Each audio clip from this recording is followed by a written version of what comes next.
Tiga. Assalamualaikum warahmatullahi wabarakatuh. Kami dari FRI 16 ingin mempresentasikan tugas Similarly Based Learning. Berikut adalah anggota kelompok kami yaitu ada saya sendiri dan Indra Raken Hilmi dengan NIM 1020 3230 0032. Selanjutnya, Ada saya, Lia Kira Rifanov, dengan NIM 102032330024. Dan saya Ria Resti Arianti dengan NIM 102032330047. baik, langsung saja kita di sini langsung ke latar belakang. Nah, salah satunya yang paling terkenal adalah Kinnear's Netboard atau KNN. Nah, merupakan salah satu algoritma dalam pembelajaran mesin-mesin pembelajaran mesin yaitu atau mesin learning yang digunakan untuk klasifikasi atau regresi berdasarkan kemiripan. Nah, antara data baru dan data pelatihan yang sudah ada. Konsep dasar KNN adalah bahwa objek atau data baru lebih cenderung memiliki label yang sama dengan tetangga terdekatnya dalam ruang fitur. Nah, KNN ini beroperasi dengan prinsip bahwa ada yang serupa cenderung memiliki label atau nilai yang sama. Dalam klasifikasi algoritma ini akan mencari key data terdekat dari titik data yang ingin diklasifikasikan, kemudian menentukan kelas berdasarkan mayoritas kelas dari tetangga-tetangga terdekat tersebut. Selanjutnya di sini ada dasar teorinya. Dasar teorinya yaitu ada dua. Yang pertama yaitu asumsi lokalitas dan yang kedua ada tidak ada model yang dibangun. Nah, di asumsi lokalitas ini adalah data yang dekat secara geografis dalam ruang fitur cenderung memiliki karakteristik yang mirip. Selanjutnya di sini ada tidak ada model yang dibangun yaitu data yang dekat secara geografis dalam ruang fitur cenderung memiliki karakteristik yang mirip. Selanjutnya akan dijelaskan oleh teman saya, Alia Kera, dipersilahkan. Itu saya akan menjelaskan metrik pengukuran yang dipakai. Ada tiga. Pertama ada Euclidean distance. Metrik ini menghitung panjang garis lurus atau jarak langsung antara dua titik di ruang fitur. Dan jarak ini sangat umum digunakan dalam berbagai aplikasi, terutama yang melibatkan data kontinu. Untuk metrik pengukuran kedua yang digunakan adalah Manhattan distance, yaitu mengukur jarak antara dua titik dengan menghitung jumlah perbedaan absolut antara nilai-nilai fitur masing-masing. Lebih dikenal juga dengan nama L1 distance. Dalam Manhattan distance, setiap perbedaan fitur dihitung secara absolut.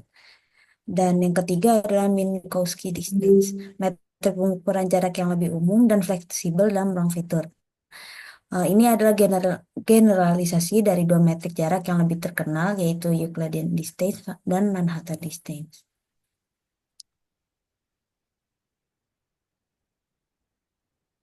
Next nih. Selanjutnya saya akan menjelaskan algoritma key nearest neighbor. Menurut Duda, KNN adalah algoritma yang sangat bergantung pada jarak atau kemiripan antara data. Mereka menyatakan bahwa KNN mengklasifikasikan data baru dengan mencari key tetangga terdekat dalam ruang fitur. Kemudian memberikan label berdasarkan mayoritas kelas dari tetangga terdekat tersebut. KNN adalah metode non-parametrik, artinya tidak mengasumsikan bentuk distribusi data tertentu dan tidak memerlukan pembuatan model eksplisit. Berikutnya akan dijelaskan oleh teman saya, Rere.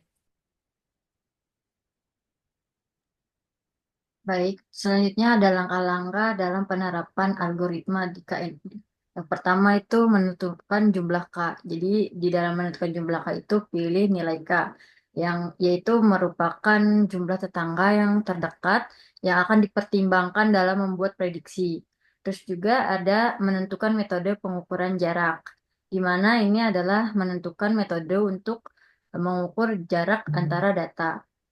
Lalu ada juga mencari tetangga terdekat, yaitu hitung jarak antar data yang ingin diprediksi atau data uji. Dan setiap titik data dalam dataset pelatihan, pilihkan data pelatihan dengan jarak yang terdekat ke data uji. Terus ada juga klasifikasi atau prediksi berdasarkan mayoritas, di mana klasifikasi ini adalah tentukan kelas data uji dengan mengambil mayoritas si kelas dari tetangga terdekat regresi, yaitu menentukan nilai prediksi dengan menghitung rata-rata atau metode agregasi yang lainnya dari nilai target tetangga terdekat. Lalu juga ada menghitung akurasi. Ini bisa dilakukan dengan menggunakan metrik seperti akurasi, presisi, recall, ataupun mean squared error atau MSE untuk regresi. Next. Nah, di dalam tantangan dalam KNN itu ada beberapa. Yang pertama ada pemilihan nilai K, di mana nilai K yang optimal itu bergantung pada dataset. Cross validation membantu menentukan nilai yang paling terbaik. Lalu juga yang kedua ada skalabilitas dan waktu komputasi. Jadi KNN menghitung jarak antara setiap titik uji dan juga dataset pelatihan, sehingga lambat pada dataset besar. Teknik seperti KDTRES, KDTRES, KDTRES, dan BOLTRES dapat mempercepat proses. Lalu ada Curse of Dimensionality. Itu pada dimensi tinggi banyak metrik, jarak kehilangan akurasi.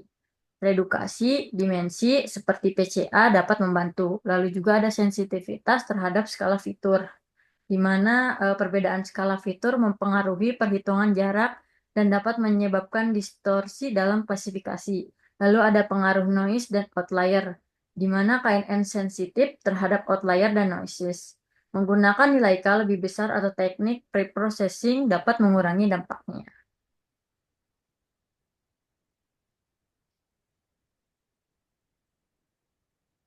Baik, mungkin sekian presentasi dari kelompok kami. Kurang lebihnya mohon maaf. Terima kasih. Wassalamualaikum warahmatullahi wabarakatuh.